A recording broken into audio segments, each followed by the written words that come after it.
Wasn't there? Yes. I don't think anybody's online, but we can get started at 10.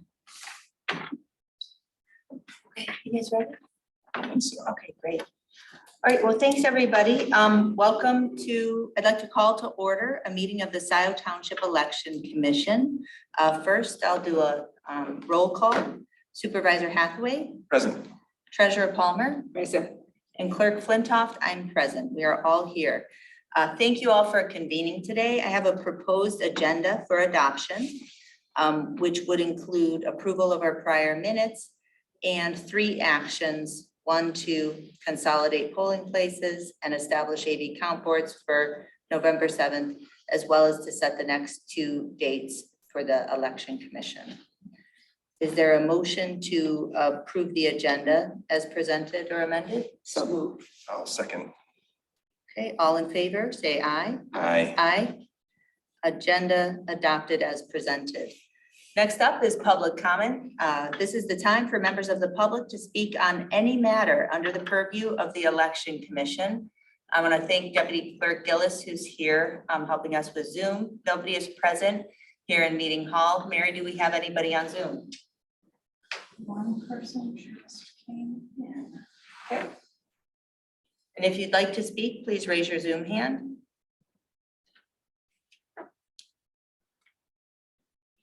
Oh, it's me. No.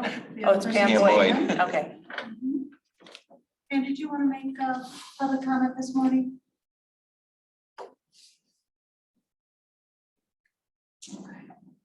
Okay, I see no interested public. Moving on to E1, approval of the minutes. This was our last election commission meeting from October 17th. They are presented here.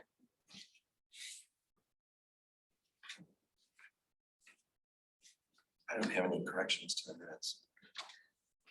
And I wasn't here, so. Oh, Okay, I move approval of the minutes as, the draft minutes as presented. support. So moved by Hathaway, support by Flintoff. All in favor, say aye. Aye. Aye. All opposed, say nay. Ayes have it, 3-0, the minutes are adopted. Next up is new business. And this new business, thank you for having this. Typically, we have 2 election commission meetings prior to an election. This year, we're having 3 in order to implement some of the steps we need to take because it is a small special election. And also because of the constitutional changes that we adopted in 2022, that some of which have taken effect and some of which will take effect in about 3 months. So with that, I wanted to move to F1, establish temporary consolidation of the polling places for November 7th. So Will, I don't know if you've been here for a special election before. I know Donna has been through these. We typically, special elections have much lower turnout. At the time of this writing, there are no other questions on the November 7th ballot. We will know definitively by August 15th at 4 p.m. if anybody else is going to put one on, but all indications are that the Scio fire question will be the only question on the ballot. I also looked back at historical data of prior turnout. We've placed 8 local proposals on ballots, 4 in general elections, 2 in state primaries, and 2 in special November elections. And even though we're one of the votingest jurisdictions in the state, thank you, Mary, for that term. I'm sticking with it. Thank you. Votingest jurisdictions in the state. Like it. Yes, we had 79% turnout in 2020, which was incredible, far above the state or even county average. And still 69% turnout in 2022. So voting participation is going up, and that's the good news. More and more people are voting. So that said, with a special election, with only a local question on it, we know it's going to be lower.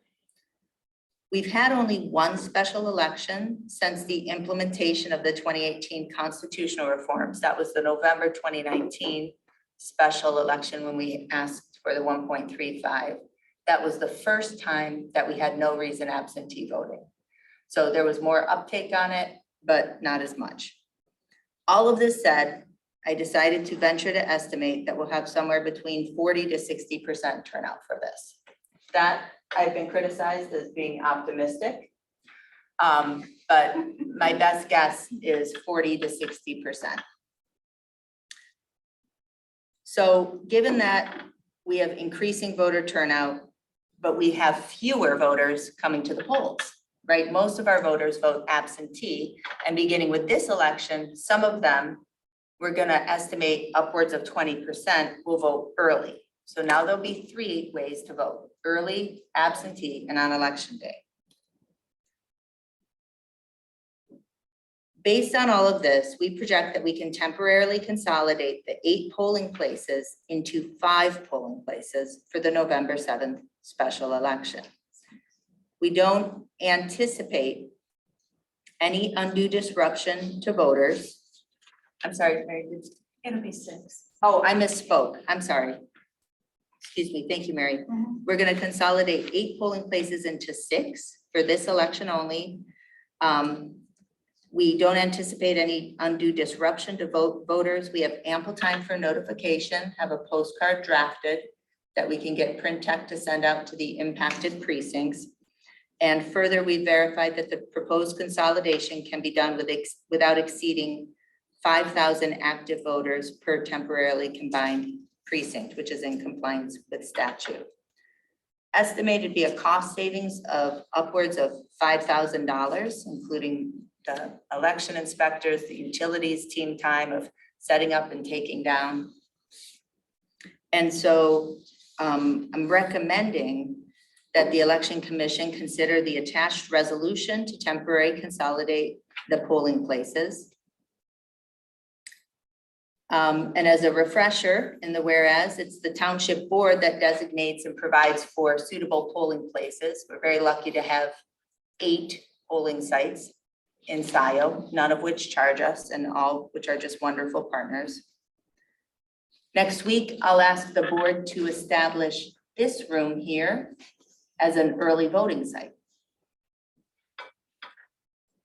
So for a special election, I'd like to ask that we consider the resolved clause on page 2 to consolidate precincts 2 and 4 together and have them vote at the regular precinct 4 site of Kiwanis Club, and to consolidate 3 and 8 together, having them vote at the regular 3 site at WISD. So what we would be doing is not using Meeting Hall as a polling site and not using the church as a polling site for this election only. Yeah, so if you go to the second page of the resolution, Okay, it shows how they would be consolidated. gotcha. And I know Donna's done this before where we consolidate precincts. Part of why we want to do it is not just to save costs, which is a good enough reason to do it in itself, but also because there is legislation that will soon take effect that is going to increase permanently the upper limit of our precinct sizes from 2,999 to 5,000. So eventually we'll be consolidating these precincts, is what you're saying. Yes. And so what Mary and I have looked at is, could we temporarily consolidate here on November 7th, 2023 in a way that would be consistent with any possible permanent consolidation? And the answer is yes.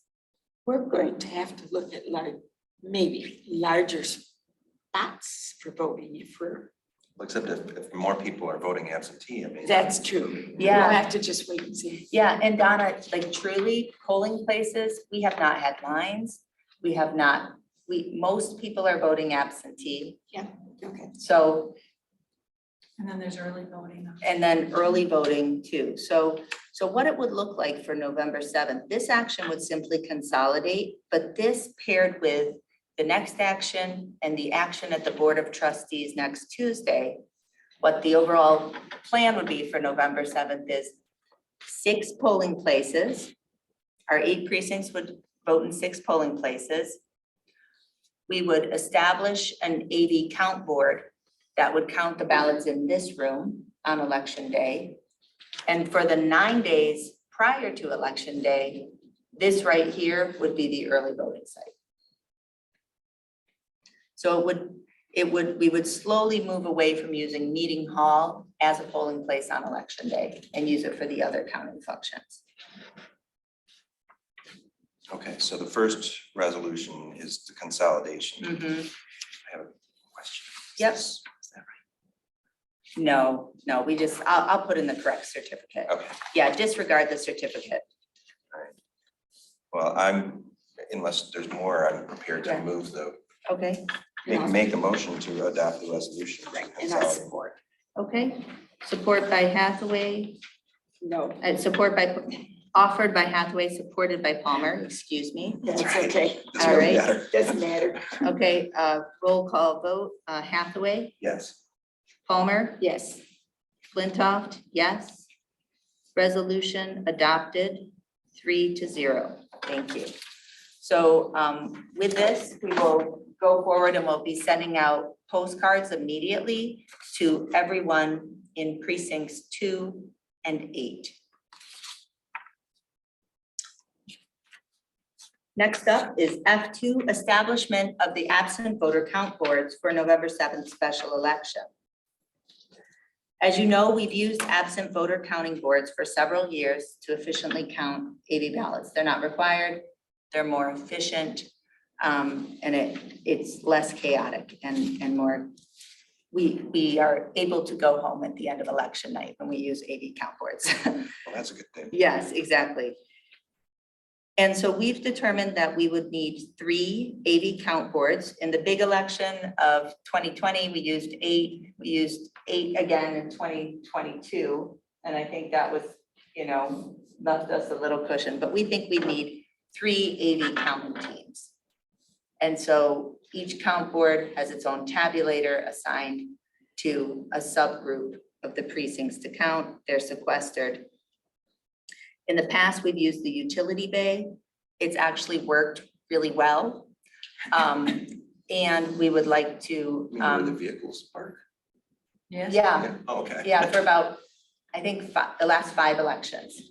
And that's the sequestered space. We one time used this, I think it was in August of 2020. For an AV counting board? Yeah, I don't recall. maybe it was the presidential primary of 2020. I can't remember. There was one that we used, we're able to use this for it. And this space would work really well. We could keep it sequestered. It's indoors. It's a little nicer for our folks who are working late into the night. And so this would be a resolution to establish 3 AV counting boards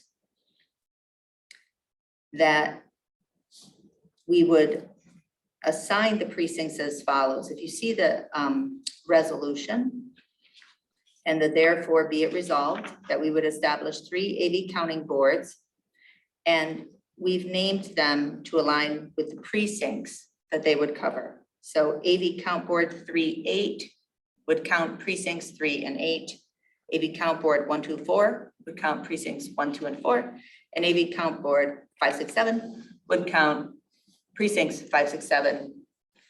And that aligns with the estimated number of ballots we're gonna have from those. So that's a pretty even spread across the 3 teams of number of ballots. And also we would designate Meeting Hall here as the sequestered space. What that would mean is precinct 2 is not voting here because they're voting at Kiwanis. It's just resolved through a prior resolution. And in the 9 days prior to election day, this space will be the early voting site. And we will be, the early voting I know, and that step has to happen with the board on August 15th, but I want to explain it so we understand how it all fits together. The early voting would go from Saturday, October 28th through Sunday, November 5th. There is no early voting on the Monday before Election Day. So we would have one day to go out with the early voting and in with setting up the 80 count boards, which we think is feasible. And then have this space. We're also permitted by law now to do pre-processing of AV ballots, to start processing them and to start counting them early. We don't intend to do that. We don't need to. We're gonna start at 7 a.m. on Election Day, as we always do. You have any questions?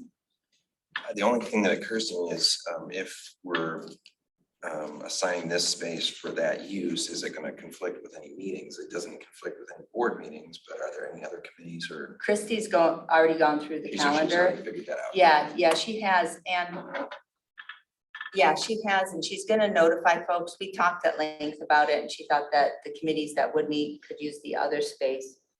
For this election only, we're doing early voting on our own.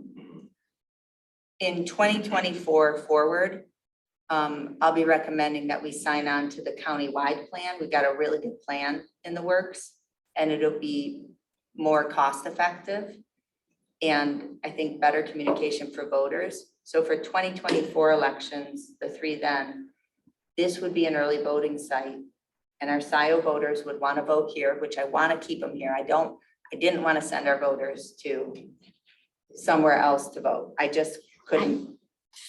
I hope they reevaluate the changes, because I agree, let them vote at home, so to Yes. speak. Yes, so I was able to negotiate that for Scio voters, Donna. Not every jurisdiction was able to do that because there was some consolidation, but I insisted to the county. I said, look, we want our people to vote here. We got 15,000 voters. We're a pretty big jurisdiction. And Ed said, well, how about if you participate, if we designate Scio Township Meeting Hall as one of the spaces? And I said, fine. That's So fine. people may be coming from other jurisdictions to vote here. Yeah, and I'll present this to the board on Tuesday when we establish the early voting site. But so for November, it'll just be us, small little election, and we'll kind of test run early voting. And in fact, some other clerks are gonna come and watch. We're all gonna kind of figure it out because it will be a smaller election. So We're sort of like the pilot. we're gonna be a pilot. And then in 2024 forward, tentatively, the plan is we'll be part of a region that includes six jurisdictions. So 6 jurisdictions in 2024 will vote here. This is all, if we go through, and I'll bring this final agreement to the board, but it's all in the works. It'd be Scio, the city of Dexter, Dexter Township, Webster Township, Northville Township, and Ann Arbor Township. In It's Harbor interesting. Township too. It's interesting that maybe Lodi and Lima would be part, because they're right there. Yeah, so I'll show you the map. The county has some criteria in terms of, you know, how they divided us up into regions. Okay. And it's imperfect. I think it mostly makes sense. Also, Ann Arbor is going it alone. So everyone in the county is doing it, but Ann Arbor is gonna go it alone That because sort of makes sense. they and East Lansing have a special provision. They just got passed through the legislature that's gonna affect them as college towns because they have so many same-day registrants. And so the state told them and the county told them, that's fine and good, but just, you're gonna have to go it alone. So communicating countywide, it's gonna be everybody can go to a regional hub except Ann Arbor has to do their own thing. And that was one of our concerns because most of our crossover voters are Ann Arbor, some from Dexter, but mostly people who really should be voting in the city of Ann Arbor. You know, they get confused the most. So So it's gonna be some communication, but for right now, Scio voters vote here, and in the future, Scio voters will vote here.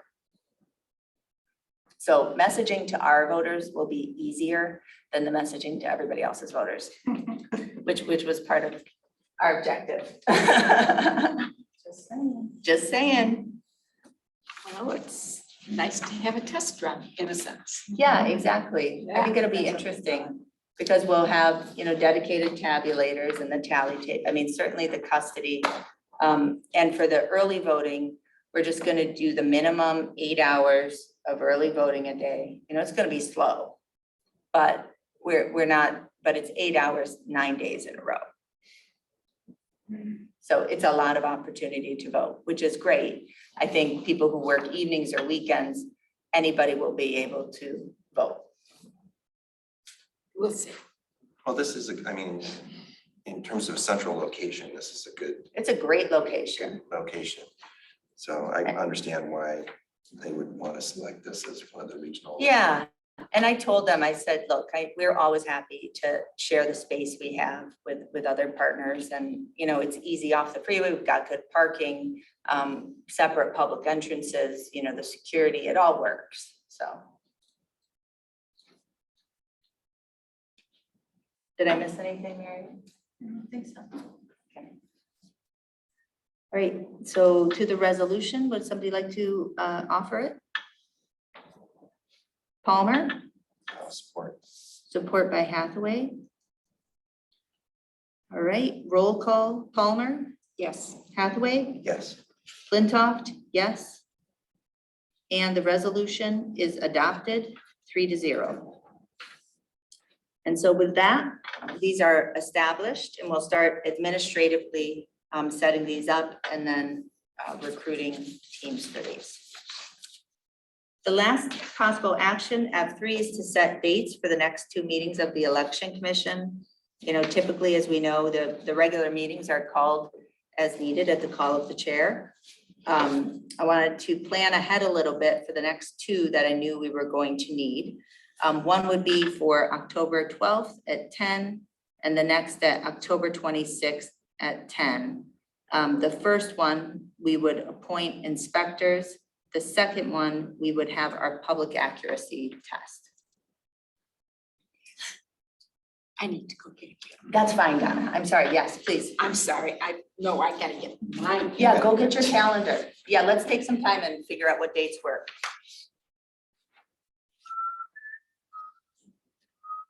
Are too public, you can entertain.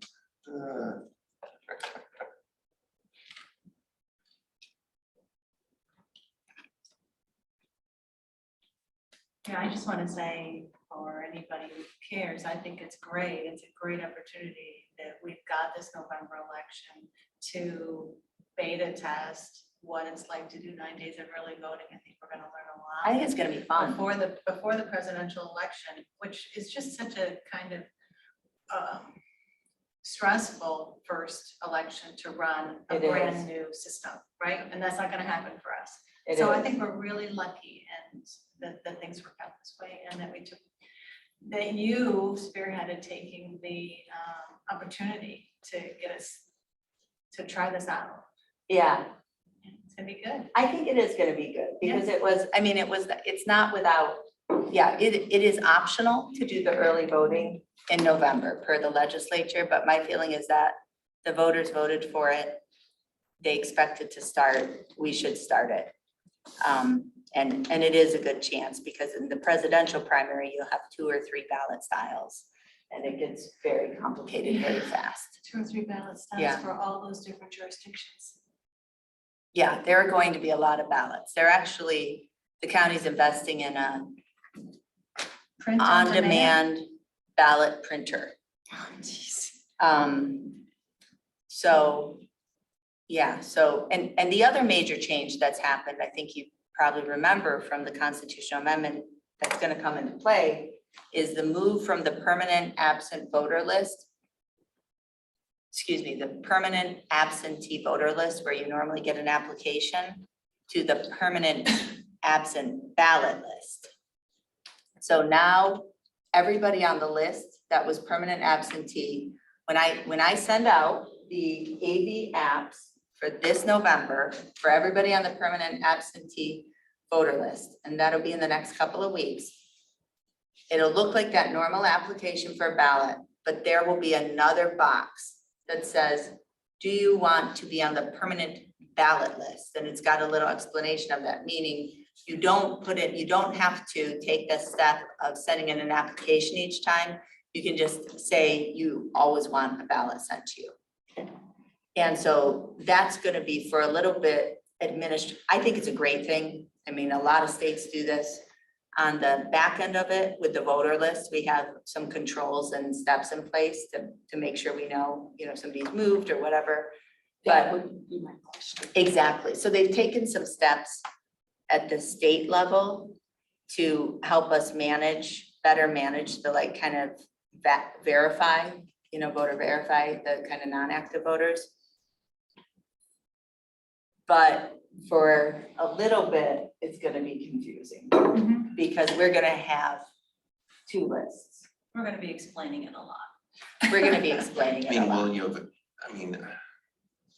Will there always be two lists in a sense? No. No, so We're gonna this is a transition out. Phase out. Yeah, they're gonna transition out. So there's gonna be some people, and we have, what do we have, Mary, 7,500 people? 7,500 people on our permanent absentee voter list.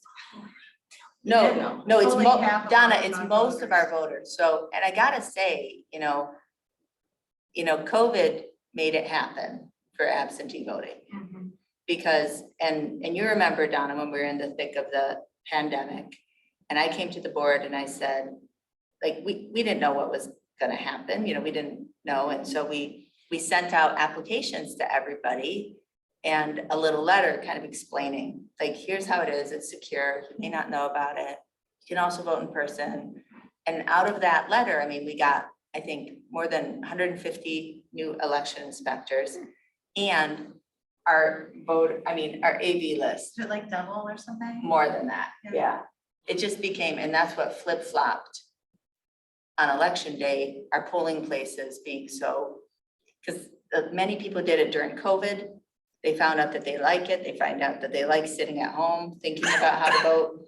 Everybody likes sitting at home. Everybody likes sitting at home, so. And our social contacts, which is important in life, is kind of struggling Yeah. in some instances. Mhm. Because- Well, are you ready to talk about dates? Yeah, those dates are good. It's the first request, so you're on. Yes, Okay. thank you. Good. October 12th at 10 and then October 26th at 10. Yes.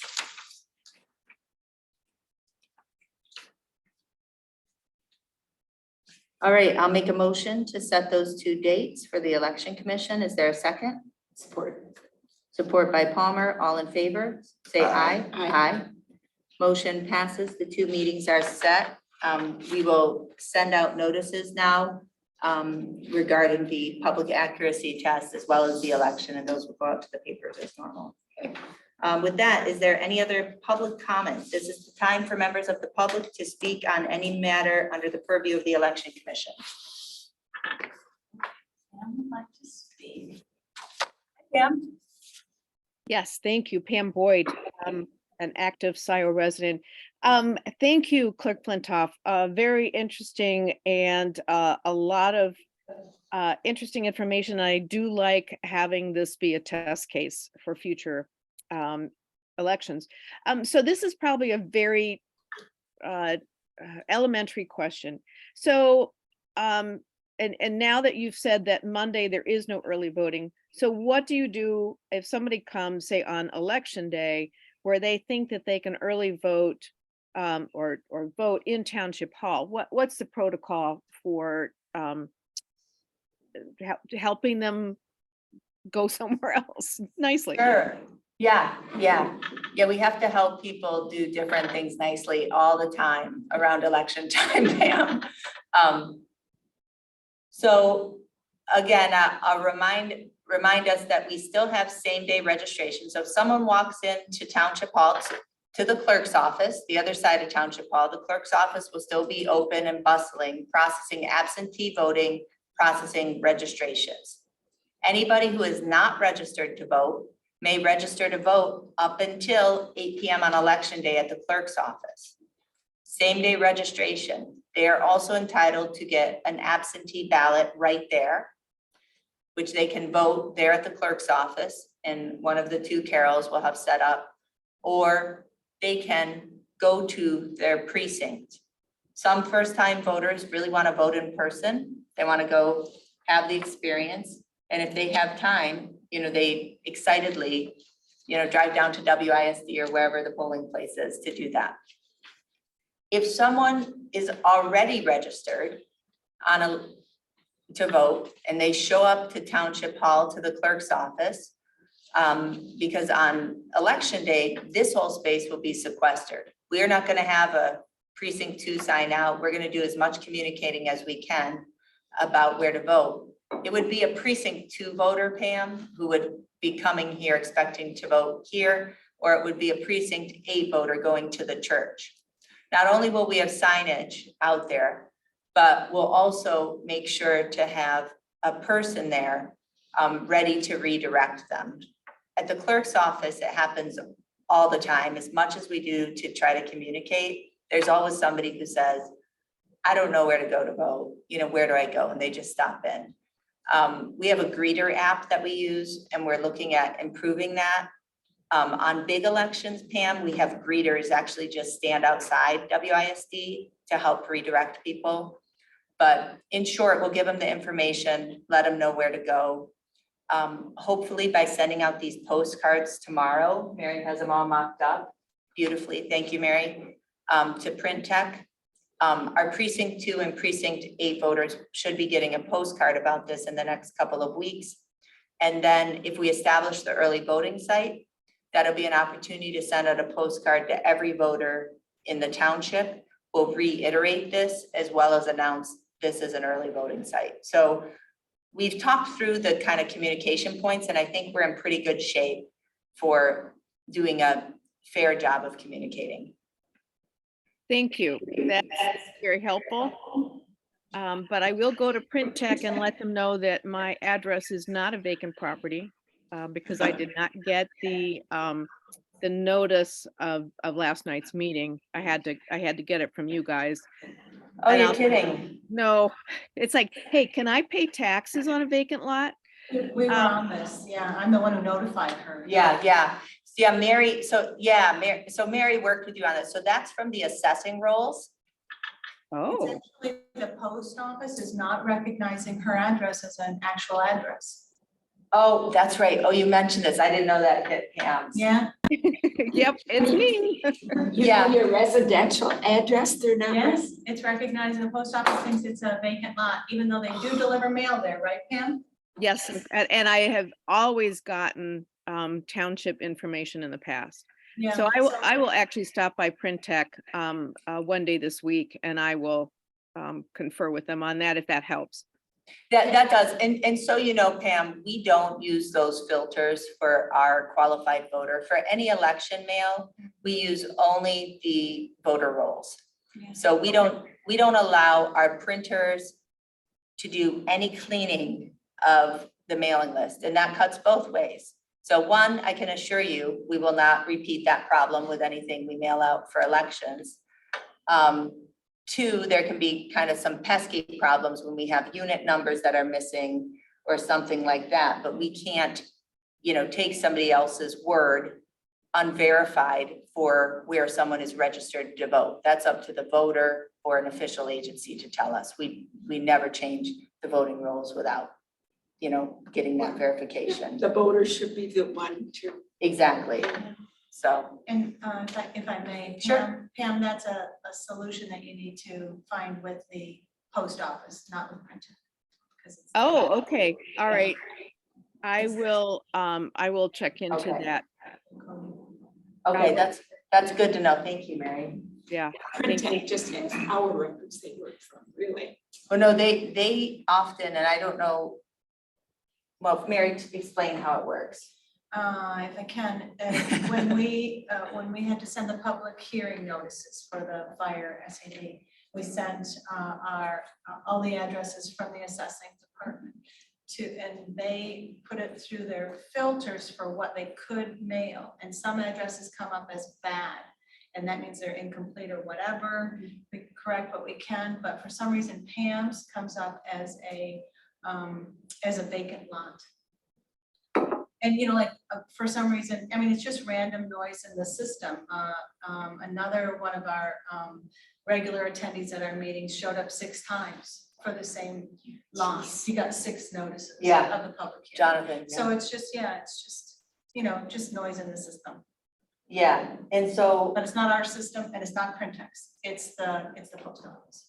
yeah, and so that's where, Donna, I don't know what your practice is with the tax bills, but Oh, I do a lot of research and some of mine just can't. yeah, and some of them you Yeah. can't find. So we've got, here at the township, we've got our voter rolls and then we have our assessing and tax rolls. And those are really the 2 lists we're responsible for keeping. But yeah, And they can differ from the post office. Well, Pam's question actually raises another question. Not really for this November, but when this is an early voting site for other municipalities, I guess there's the potential you could have people coming confused about whether they can still vote here yes, after the early voting is over from, I don't know, Dexter Yep. or Ann Arbor Township or someplace. yes. And so that's part of why, part of the county is going to be receiving some money from the state, some staff, some communication resources. They're actually responsible for all of the equipment for early voting. And we've certainly told them, they can use our equipment insofar as we have anything extra and, whatever, we're all partnering. But the communication strategy is going to be important. And again, just for everybody's clarity, this applies to 2024. This is not November 7th, but 2024 forward.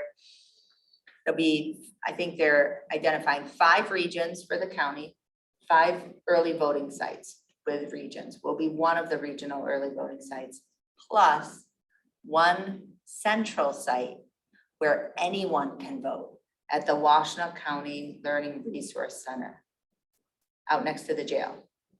Okay. And anybody in the county minus Ann Arbor can vote there. So Scio voters could vote there early only. That's so far away. Traffic is horrible.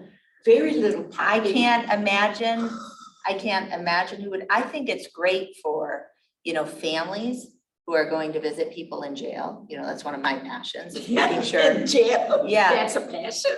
It is families of, people involved in the criminal justice system and, they've got the visiting. So I think it's, great outreach opportunity because, visiting lines is a great way to engage people for voting. But I don't think we're going to have many Scio voters go there. That said, the county is going to do 1 central hub and then 5 regional hubs. And this is all, in the works, but this is pretty well solidified. We've had many meetings about it. I think, the estimates are that 20%, once we get rolling, 20% of people will vote early. It'll be 9 days minus the Monday. There's reasons for that. We can explain later. In the future, it may include Monday, but does not include Monday. And there will also be some evening hours and some early hours. And I don't think we need to offer those for this special election to create enough access. I think 8 to 4 is fine, especially because, as you know, we're always open the 2 weekends before at the clerk's office too. So we'll be operating the clerk's office, and the county and we jointly will be operating the early voting site. So that's how it's going to look. Some jurisdictions, so it's 9 days minimum of early voting. A big jurisdiction could choose to do more than 9 days, which would make sense for a big place. But we'll stick with the 9 and see how it goes. But certainly in terms of the equipment, the custody, the tabulation of the ballots, all of that, you know, we've pretty much figured out how we're gonna handle that. It's gonna be complicated, but it's totally doable. And then still just one receiving board at the end of all those voting days. Oh, and then after 8 p.m. on election day, you know how every ballot must be received by 8 p.m. on election day? That is still true. Must be received by your clerk by 8 p.m. So don't take it to the city of Ann Arbor at 8 p.m. and expect we'll be able to count it. We won't. But there's a new exception to that based on some recently enacted state legislation, which permits any uniformed service member or overseas civilian, any one of them who's specially registered, who sends back a ballot and it comes to us and arrives within 6 days of election day at 8 p.m., those ballots will forward on to the County Board of Canvassers and they will count those. So it's to give a little extra cushion, recognizing the difficulties of being overseas. I'll say I'm pretty proud of how we manage our overseas voters.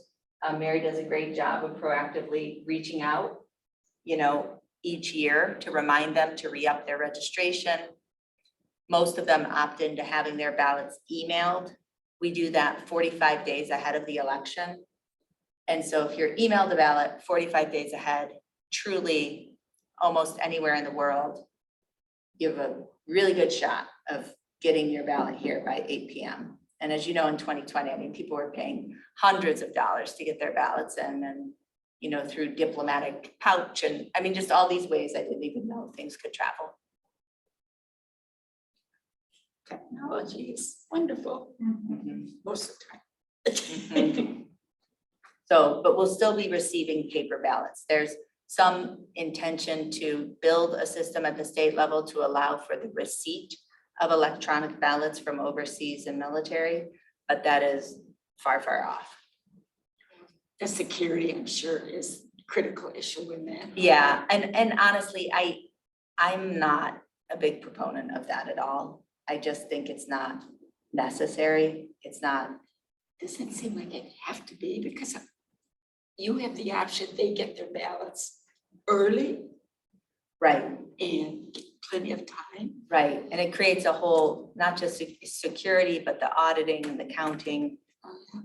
So. Okay, any other public comment? I don't see any.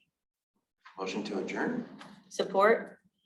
All in favor, say aye. All right, meeting adjourned at 10:47. Thank you, everybody. Thanks for planning ahead. You know what? They used to be open the meeting, whatever, vote for it, and then adjourn. I mean, there's so much that you are having to do this year.